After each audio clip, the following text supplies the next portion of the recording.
Hello everybody, welcome to the Empressive channel. There's a few topics that I want to talk about in this video. First, starting with this messy election. Donald Trump is crying and having a meltdown because Joe Biden is currently beating him in the presidential race. Biden is only 6 electoral votes away from winning the presidency, and he just took the lead in Georgia, which is the first time in a long time that we have seen Georgia turn blue. And the politician Stacey Abrams is a big part of the reason why he's winning. Stacey Abrams launched a nonprofit organization called Fair Fight to combat voter suppression in Georgia.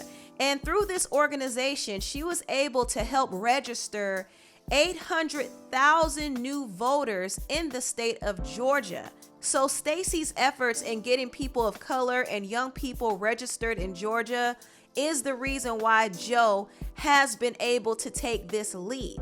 So if Joe Biden wins, he owes Stacey a position in his cabinet. But that's besides the point. Right now, Joe is on his way to victory and he's leading in Georgia. And it's just been reported that he's also leading in Pennsylvania, which is major. And Donald Trump is currently losing his mind. He knows the end is near and he has to pack up all his wigs and his orange tanning spray and get up out the White House. But Trump is not leaving without a fight. Now, I'm going to briefly tell you what's happening so far.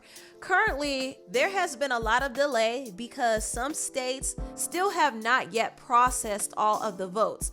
Millions of people decided to vote by mail this year instead of going to the polls in person because people wanted to vote safely, especially in the middle of this pandemic.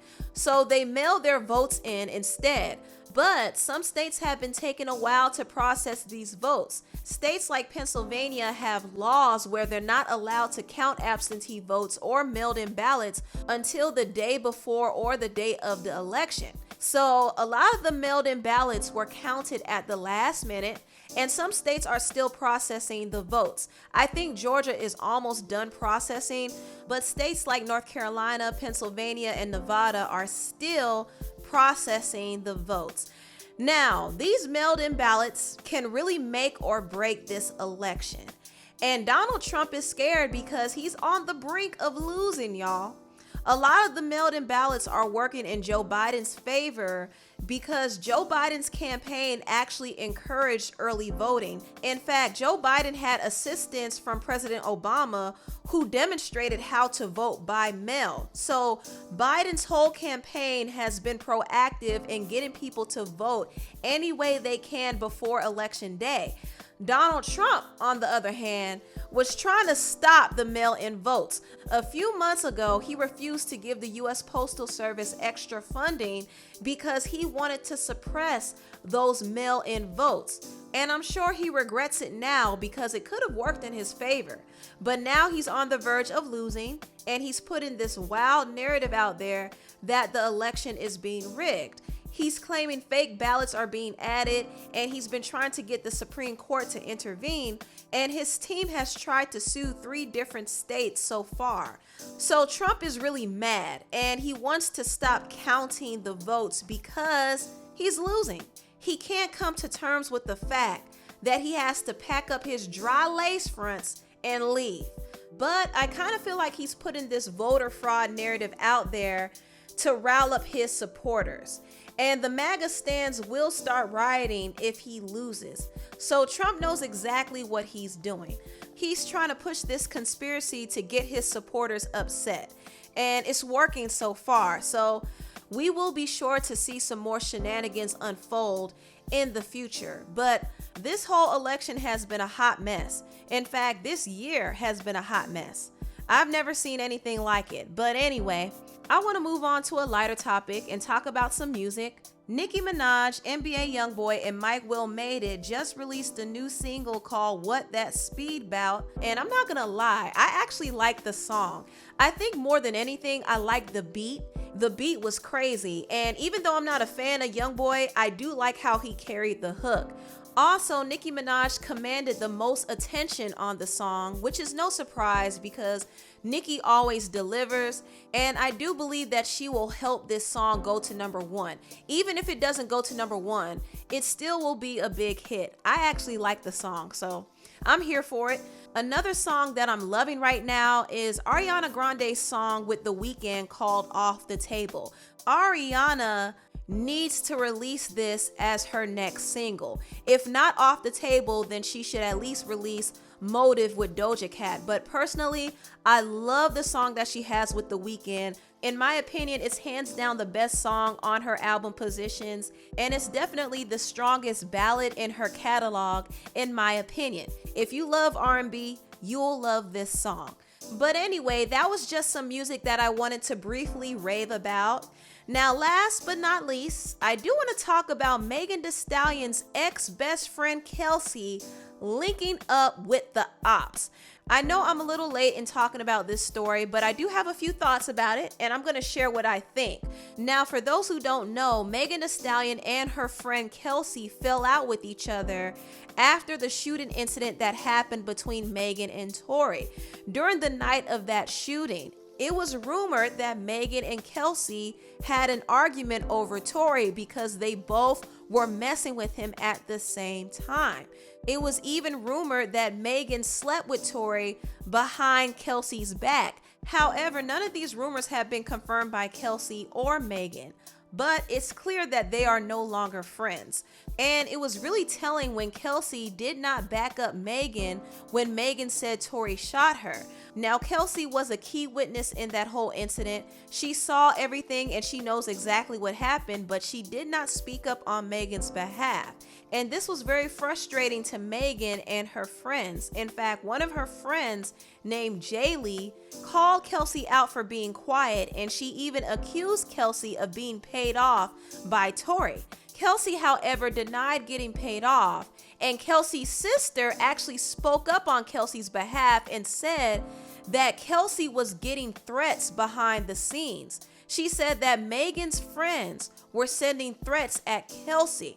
And this is some very interesting information because recently Kelsey was hanging out with Jay Prince and the head of Megan's label, Carl Crawford, at Jay Prince's wine release party. And typically, when people link up with a mogul like Jay Prince, they either link up with him for business purposes or they link up with him for protection. Jay Prince has a lot of respect in the streets of Houston. So if it's true that Kelsey was getting threats, she may have linked up with him for protection. I'm not saying that this is a fact, but it is a possibility. Now, does this make Kelsey look good in this situation? Not necessarily, because some people think that Kelsey is shady for linking up with people who Megan is at odds with. If you remember, Megan had an issue with Carl because she said Carl would not compromise in renegotiating her contract. And Carl had an issue with Megan because Megan signed with Roc Nation behind his back. And Roc Nation tried to strong arm Megan away from Carl's label, and he had to put his foot down and link up with Jay Prince to stop them from stealing his artists. So since then, Megan has had a problem with both Carl and Jay Prince. And Kelsey at one point was siding with Megan against Carl, but she's now switching up. And some people think that she's doing this to spite Megan. Great. What y'all talking about? What y'all talking about? It's two things that is earned and cannot be bought. What is that? Tell them respect and loyalty. There we go. Now, do I think Kelsey linked up with Jay Prince and Carl to spite Megan? No, I don't. Like I said before, I do think that she might have been getting some real threats and she may have needed some protection. And also, she might be linking up with them for connections. Kelsey still works in the industry and she has her own management company, so it's good for her to have some powerful connections in the city of Houston. But her hanging out with Megan's ops does look a little funny, and some people think that she is a snake. But Kelsey did clap back at all the people calling her a snake. Motherfuckers calling me snakes. How y'all speaking so heavy on some shit y'all have no idea about? I've never been a snake, not a snake. Ain't nobody betray shit. A hater, like for real. Like I'm so numb to the bullshit comments because I took a lot of shit in when I ain't deserve it. So I'm numb to that. Y'all can talk shit. Y'all can call me fake. Y'all can whatever y'all want to say. Y'all act like I done just formed a goddamn mastermind alliance around this bitch. Y'all tripping. What y'all want me to do? Y'all want me to sit in bed mad? I was already sitting in bed mad for about a month. Y'all remember that time I was missing in action? I was sad in my bed. What y'all talking about? I'm living. Okay, I see a lot of comments talking about, oh, you was talking. Of course, like that was my friend. I had her back. Of course, I'm gonna defend her. They know what it is. I seen them. We laughed about it. It is what it is. Y'all motherfuckers don't know, so just relax. So that's what Kelsey had to say. And honestly, there is a lot going on behind the scenes that we do not see and we do not know. And this is why I'm not so quick to criticize Kelsey in this situation. Even though the way she's moving looks a little funny, I feel like there's way more going on than what we know. But tell me what you all think about this situation. Please like, comment, and subscribe, and share this video if you care. Thank you so much for watching, and I'll see you next time. Bye.